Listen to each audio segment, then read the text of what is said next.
이 시간 말씀을 받겠습니다. 이 복된 시간에 주시는 우리 하나님의 말씀은 우리 계속해서 마태복음 6장 19절부터 24절까지의 말씀입니다.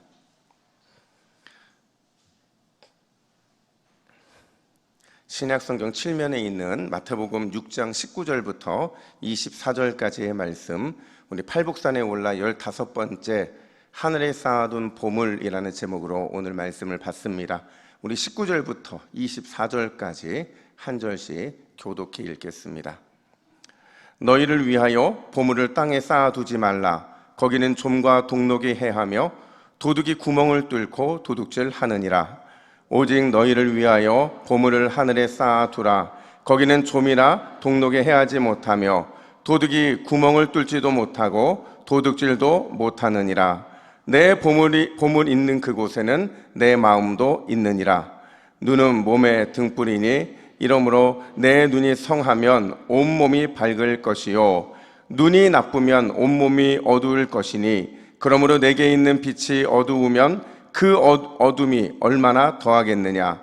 한 사람이 두 주인을 섬기지 못할 것이니 혹 이를 미워하고 저를 사랑하거나 혹 이를 중히 여기고 저를 경히 여김이라. 너희가 하나님과 재물을 겸하여 섬기지 못하느니라. 아멘. 할렐루야. 우리 옆에 분들에게 이렇게 한번 인사하겠습니다. 당신의 얼굴에 예수님이 보입니다. 여기서 보니까 여러분 얼굴에 다 예수님이 보입니다. 예수님과 오늘 하루 종일 동행하신 줄로 믿습니다.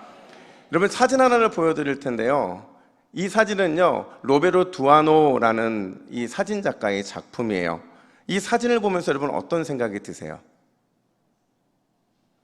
아무런 생각이 없으십니까? 생각은 있는데 말로 표현하기가 참 어렵죠. 근데 보세요. 지금 이 비가 내리고 있어요. 근데 우산으로 뭘 이렇게 씌우고 있어요? 그죠? 우산은 누굴 씌워야 마땅해요?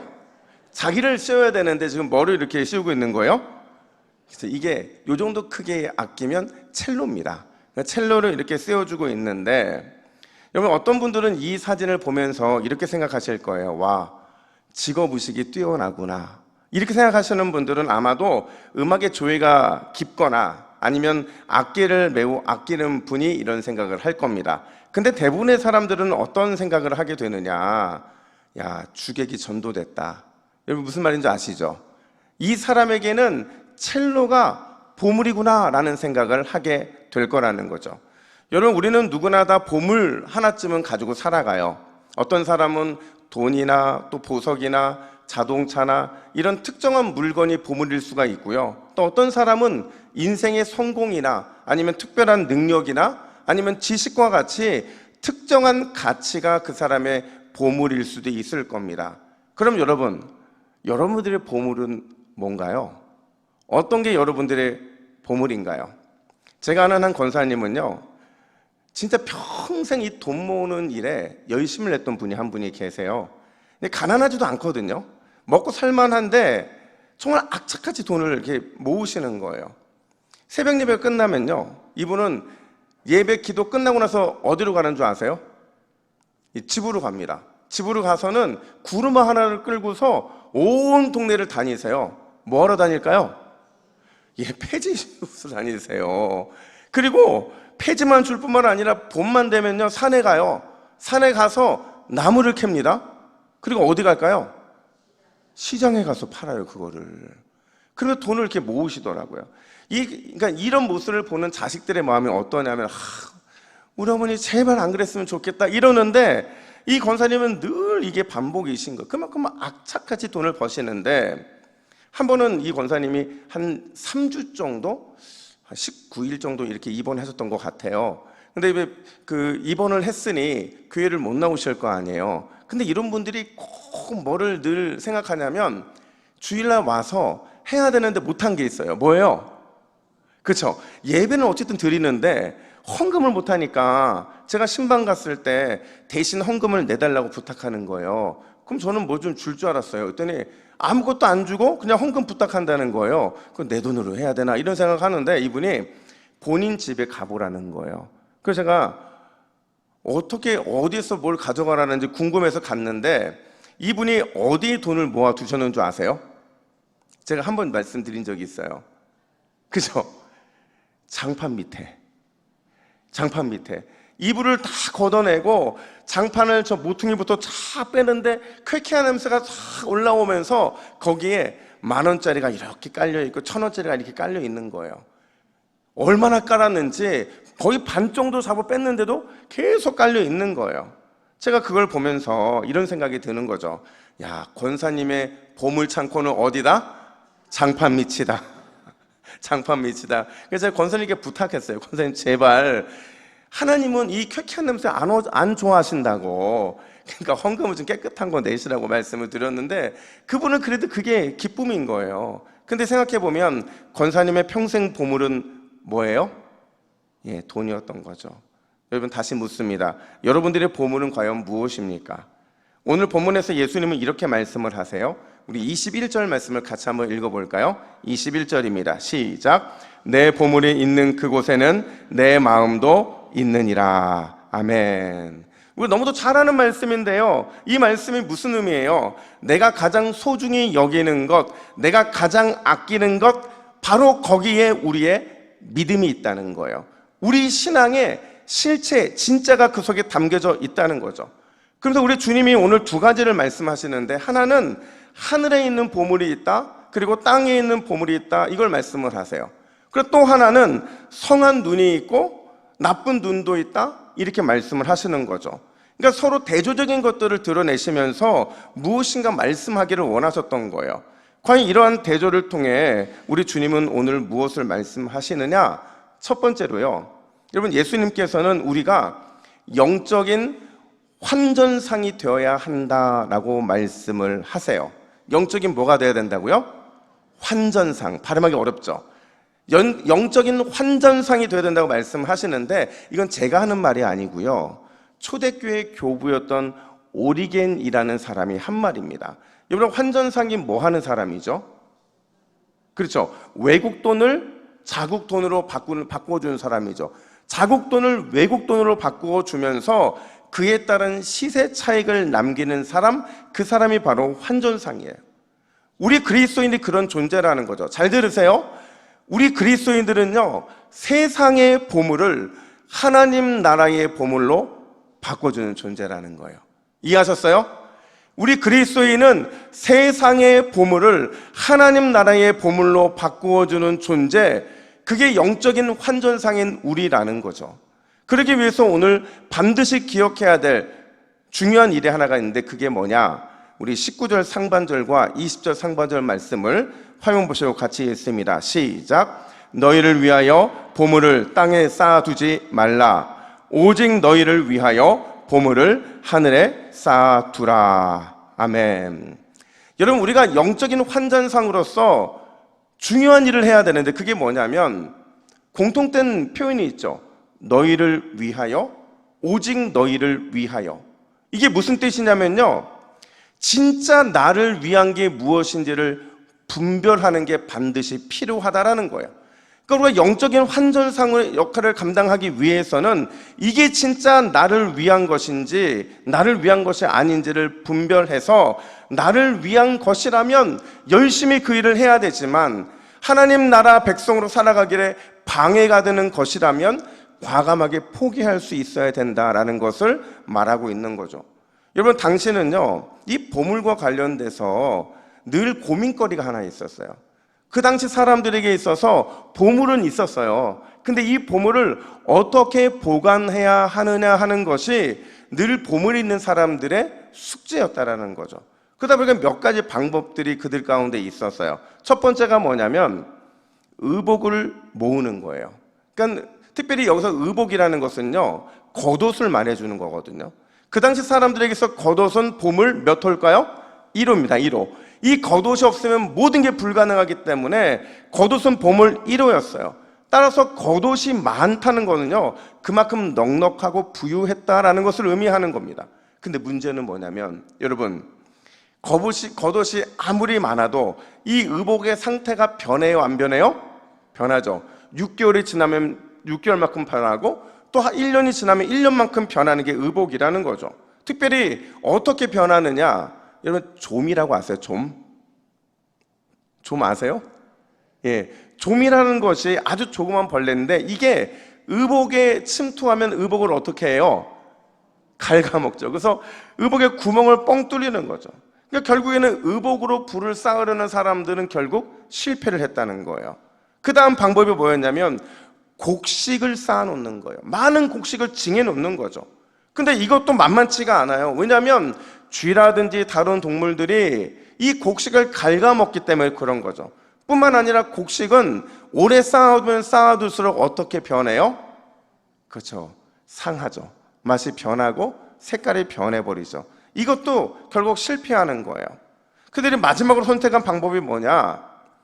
바로 금으로 자신들의 재산을 축적했다라는 거예요. 금을 땅에 묻거나 아니면 은밀한 창고에 감춰 놓는 거죠. 근데 이것도 결국에는 실패하잖아요. 오늘 본문에서 이걸 왜 실패했다고 말을 해요? 도둑이 훔쳐가기 때문에 그렇다는 거예요. 그러니까 절대로 안전하지 못했다는 걸 말해주고 있는 거죠. 그래서 결론적으로 오늘 본문에서 예수님은 뭐라고 말씀하시느냐? 우리 20절 하반절 말씀을 보세요. 우리 같이 읽습니다. 시작. 보물을 하늘에 쌓아두라. 거기는 좀이나 동록에 해하지 못하며 도둑이 구멍을 뚫지도 못하고 도둑질도 못하느니라. 아멘. 여러분, 예수님께서 보물을 어디에 쌓으라고 말씀을 하세요? 하늘에 쌓으라고 말씀하시죠. 왜요? 하늘에 쌓아야 그 하늘이 가장 안전하기 때문에 그렇다는 거예요. 하나님께서 그것을 지키시고 하나님이 그걸 보호해 주셔서 완전한 안전한 곳은 바로 이 하늘에 쌓아두는 것밖에 없기 때문에 그렇다는 거죠. 근데 여러분, 여기까지는 누가 다 알아요, 우리가. 근데 문제는 뭐냐면 그럼 우리가 어떻게 하늘에 쌓을 수 있느냐 하는 거예요. 어떻게 해야 세상의 보물을 하나님 나라 보물로 환전할 수 있느냐 하는 거죠. 여러분, 우리가 어떻게 해야 땅의 보물을 하늘로 가져갈 수 있을까요? 어떻게 할 수 있을까요? 한번 따라해 볼까요? 영적 가치에 투자하라. 다시요. 영적 가치에 투자하라. 여러분, 제 말이 맞으면 아주 크게 아멘 하셔야 돼요. 자, 제가 제 말이 맞는지 한번 확인해 보세요. 하나님께서 우리에게 세상 보물을 주신 이유는 소유가 아니라 통로가 되게 하기 위함입니다. 아멘. 하나님께서 우리에게 영적인 눈을 먼저 열어주신 이유는 무엇이 가치 있는지 판단하고 진짜 가치 있는 것에 내 전부를 투자하기 위함입니다. 아멘. 결국 우리는 보물의 주인이 아니라 잠시 맡아서 필요한 사람에게 흘러보내는 청지기입니다. 그렇죠. 바로 그거예요. 이게 바로 영적인 가치에 투자하는 거죠. 여러분, 우리는요 끊임없이 영적인 가치에 내 소중한 보물을 투자하도록 그렇게 부름받은 사람인 줄로 믿습니다. 그 부름에 우리가 순종해야만 끊임없이 채워주시는 하나님의 은혜를 경험할 수 있어요. 그 부름에 날마다 아멘하는 사람에게는요 부족함이 아니라 넉넉함을, 아쉬움이 아니라 풍족한 감사를 허락해 주실 줄로 믿습니다. 여러분, 놀라운 건 뭔지 아세요? 우리가 영적인 가치에 투자하잖아요. 역사 이래상 단 한 번도 이 투자에 실패한 적이 없다라는 사실이에요. 우리가 영적인 가치에 나의 보물을 투자한 사람치고 한 명도 실패한 투자를 경험한 사람이 없더라는 거죠. 왜요? 그 모든 투자가 어디에 쌓여있기 때문에 그래요? 그렇죠. 하늘에 쌓여있기 때문에 그런 거예요. 제가 성경을 보면서 성경에서 가장 이해 안 되는 것 중에 하나가 뭐냐면 바로 누가복음 16장인데요. 여러분, 누가복음 16장에 보면 불의한 청지기 비유가 등장을 합니다. 근데 이 청지기 비유에서 예수님이 이 청지기 비유를 마무리하면서 어떤 말씀을 하시느냐? 우리 16장 9절 말씀을 같이 한번 읽어볼까요? 시작. 내가 너희에게 말하노니 불의의 재물로 친구를 사귀라. 그리하면 그 재물이 없어질 때에 그들이 너희를 영주할 처소로 영접하리라. 자, 여러분, 도대체 왜 예수님은 불의한 재물로 친구를 사귀라고 말씀을 하는 걸까? 여러분, 이 재물 자체가 불의한데 이 불의한 것으로 친구를 사귄다는 게 이게 정당한 겁니까? 정당하지 않죠. 근데 왜 예수님은 이렇게 말씀하고 계신 걸까? 리처드 포스라고 하는 목사님이요, 이 문제를 풀려면 우리가 아주 중요한 한 가지 질문에 대한 답을 찾아야 된다고 그래요. 그러면 그 답 속에 이 말씀의 의미가 나오는데, 그 한 가지 질문이 뭐냐? 여러분 잘 생각해 보세요. 과연 천국에는 뭐가 있을까요? 여러분 천국에 뭐가 있을 것 같으세요? 갔다 오신 분은 안 계시죠? 그래서 가봐야 아는 곳인데, 이 땅에 보물이 천국에 있을까요? 이 땅에 보물은 없을 겁니다. 이 땅에서 내가 아끼고 사랑했던 그 멍멍이 천국에 있을까요? 그 고향이 있을까요? 없어요. 우리가 천국에 뭐가 있는지는 정확하게 모르겠어요. 근데 분명한 건 뭐냐면 천국에 반드시 있는 거 한 가지는 있어요. 그게 뭔지 아세요? 바로 사람은 있다는 거예요. 예수님을 믿는 사람은 반드시 천국에 있다는 거죠. 여러분, 따라서 영적인 가치에 내 보물을 투자한다는 건 무슨 얘기냐면요, 바로 사람에게 투자하라는 얘기예요. 사람에게 투자하라는 거죠. 사람의 생명을 얻는 일에, 사람의 영혼을 구원하는 일에, 믿음의 사람으로 이렇게 세우는 일에 세상의 보물, 나의 보물을 사용해라, 이 말씀을 하고 있는 거예요. 결국 따라서 예수님께서 불의한 재물로 친구를 사귀라고 말씀하시는 것은 어떤 의미냐? 세상의 보물을 사용해서, 너희가 가지고 있는 세상의 보물을 사용해서 사람을 세우고 키우는 일에 헌신하라는 거예요. 사람 남기는 인생이 되라라는 겁니다. 여러분, 그게요, 하늘에 쌓아지는 재물을 말씀하고 있는 거예요. 사랑하는 여러분, 우리 동부교회의 보물, 그 보물이 결국 누구라는 얘기를 하고 있는 거예요? 그렇죠. 저와 여러분들이 보물이라는 겁니다. 내가 보물이고, 내 옆에 앉은 형제와 자매가 보물이고, 또 목회자들이 보물이고, 중직자들이 보물이고, 어른 세대가 보물이고, 다음 세대, 미래 세대가 다 보물이라는 거죠. 여러분, 그렇다고 한다면 우리 동부교회는요, 사람을 남기는 교회가 돼야 될 줄로 믿습니다. 사람을 키우고 사랑으로 섬기고 세우는 교회, 그런 교회가 되어야만 우리 교회가 하늘에 그 보물을 쌓는 교회가 될 수 있다는 거예요. 여러분, 우리 교회는 반드시 사람을 남겨서 사람을 세워 하늘 창고에 가득 채우는 복된 교회가 될 줄로 믿습니다. 그 믿음을 가지고 한번 우리가 이렇게 낯설게 스스로 선포해 보는 거예요. 어떻게 선포하냐면 따라합시다. 영적 가치에 투자하는 청지기가 되겠습니다. 쫙 이어서 시작. 영적 가치에 투자하는 영적 청지기가 되겠습니다. 할렐루야. 여러분 기억하세요. 옆 사람이 그냥 있는 게 아니고요, 하늘에 쌓아질 상급으로 있는 거예요. 우리가 서로를 사랑하고 서로를 세우고 그렇게 남김으로 인해서 하나님이 기뻐하시는 보물로 날마다 세워지시기를 예수님의 이름으로 축복합니다. 뿐만 아니라 두 번째로 예수님께서는요, 우리에게 보물을 알아볼 수 있는 온전한 눈을 가져야 한다라고 말씀을 하세요. 여러분, 옛 속담에 이런 말이 있어요. 몸이 1000냥이면 눈은 900냥이다. 들어보셨어요? 이게 무슨 말이에요? 그쵸. 사람 몸 중에서 뭐가 제일 중요하다는 거예요? 눈이 제일 중요하다는 거예요. 여러분, 왜 눈이 제일 중요하다고 말하느냐? 오늘 본문 22절은 이렇게 얘기합니다. 우리 22절도 함께 읽습니다. 시작. 눈은 몸의 등불이니 그러므로 내 눈이 성하면 온몸이 밝을 것이요. 아멘. 여러분, 예수님께서 분명하게 말씀하세요. 눈이 몸을 지배한다. 눈이 몸을 지배한다고 말씀하고 계신 거죠. 따라서 무엇을 어떻게 보느냐에 따라서요, 사람이 서기도 하고 사람이 넘어지기도 한다는 거예요. 특별히 신앙인들에게 있어서는요, 이 눈으로 보는 게 굉장히 중요합니다. 왜냐하면 무엇을 어떻게 보느냐, 다시 말하면 예수님의 마음으로 보느냐, 하나님의 눈으로 보느냐, 믿음의 눈으로 보느냐에 따라서 그 결과가 완전히 달라지기 때문에 그렇다는 거예요. 중요한 건 이 성한 눈이라고 말하고 있는 이 눈인데, 여러분 성한 눈이 뭘까요? 여기서 성하다라는 단어는요, 건강하다라는 의미도 있지만 이것뿐만 아니라 너그럽다, 관대하다라는 의미도 가지고 있는 표현이에요. 이걸 보물과 연계해서 생각해 보면 무슨 의미냐? 보물의 소유권을 나에게로 한정하지 말아야 된다는 거예요. 나에게 한정하는 순간 너그럽고 관대할 수 없다는 거죠.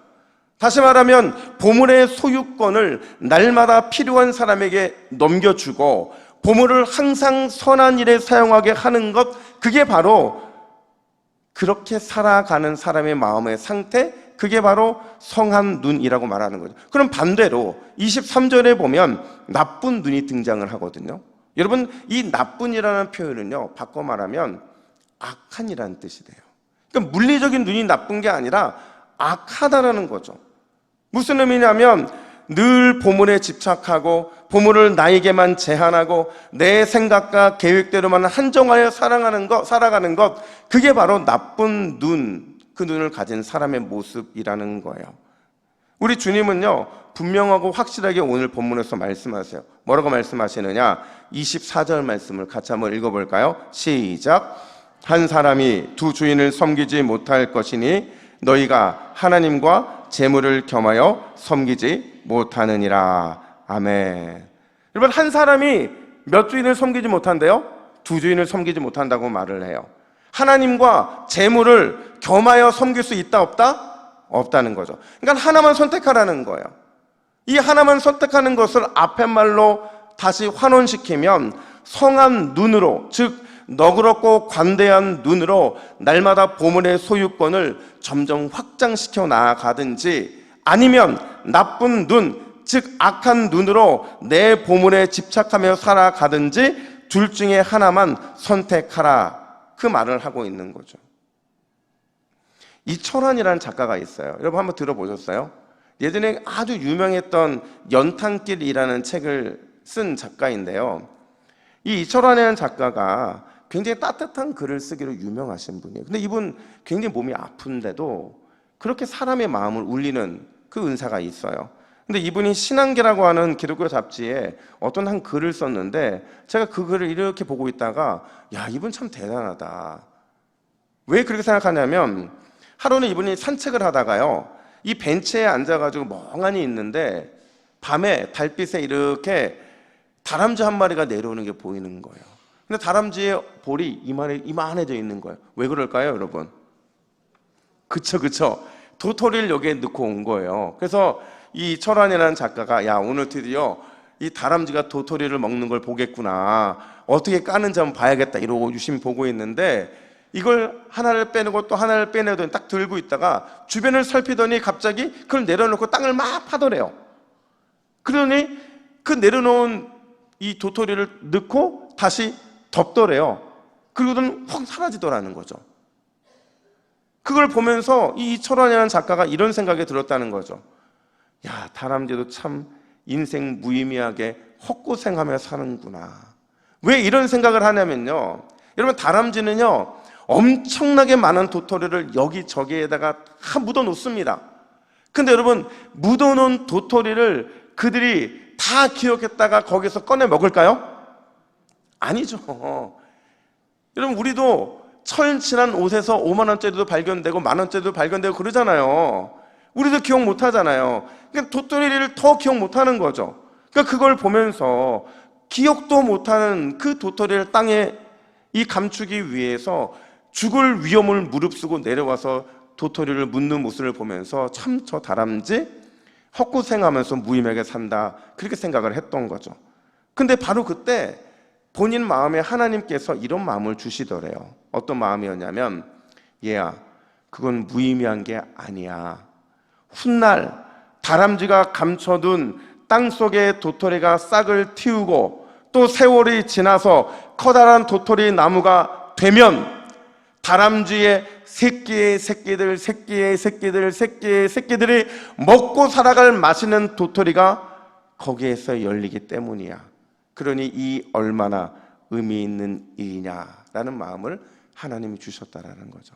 그러니까 제가 이분 참 대단하다고 생각하는 게 그 순간 속에서 하나님이 주시는 이런 음성을 듣는 게 너무 멋진 거예요. 여러분, 지금 우리는 무의미해 보이는 일이라 할지라도 우리가 선한 눈으로 하는 일, 하나님의 마음으로 예수님의 눈으로 행한 모든 일은 반드시 싹이 나고 위대한 열매로 나타나게 될 줄로 믿습니다. 따라서 여러분, 절대로 땅에 보물을 쌓아두면 안 돼요. 절대 나쁜 눈으로 내 보물에 집착해서도 안 된다는 거죠.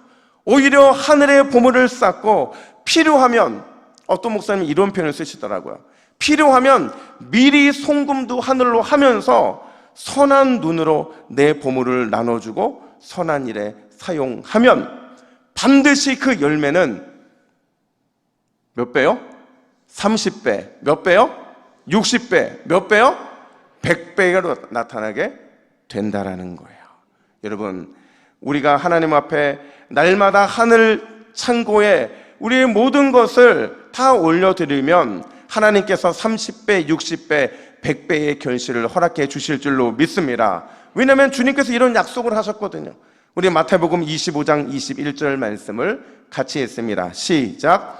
그 주인이 이르되 잘하였도다 착하고 충성된 종아, 내가 작은 일에 충성하였음에 내가 많은 것으로 내게 맡기리니 내 주인의 즐거움에 참여할지어다 하고. 아멘. 여러분, 오늘도 천국의 보물을 쌓는 지혜로운 청지기가 되어서 하나님이 날마다 우리에게 공급하시는 30배의 축복, 60배의 축복, 100배의 축복을 누리시기를 예수님의 이름으로 축복합니다. 아멘. 기도하겠습니다. 하나님 아버지, 하늘에 쌓아둔 보물은 반드시 위대한 열매로 나타나게 될 줄로 믿습니다. 오늘을 살아가며 지금 이 땅의 보물의 마음을 뺏기지 않도록 인도하여 주시고 날마다 선한 눈으로 부지런히 보물을 찾아 선한 일에 마음껏 내 보물을 사용하게 하여 주시옵소서. 작은 일에 충성하면 반드시 더 많은 것으로 갚아 주실 줄로 믿습니다. 그 열매가 30배요, 60배요, 100배로 나타나게 될 줄로 믿습니다. 그 믿음으로 우리 동북의 믿음의 가족들이 날마다 천국의 보물을 쌓는 위대하고 지혜로운 영적 청지기들이 되게 하여 주시옵소서. 이 모든 말씀 우리 주 예수 그리스도의 이름으로 기도하옵나이다. 아멘.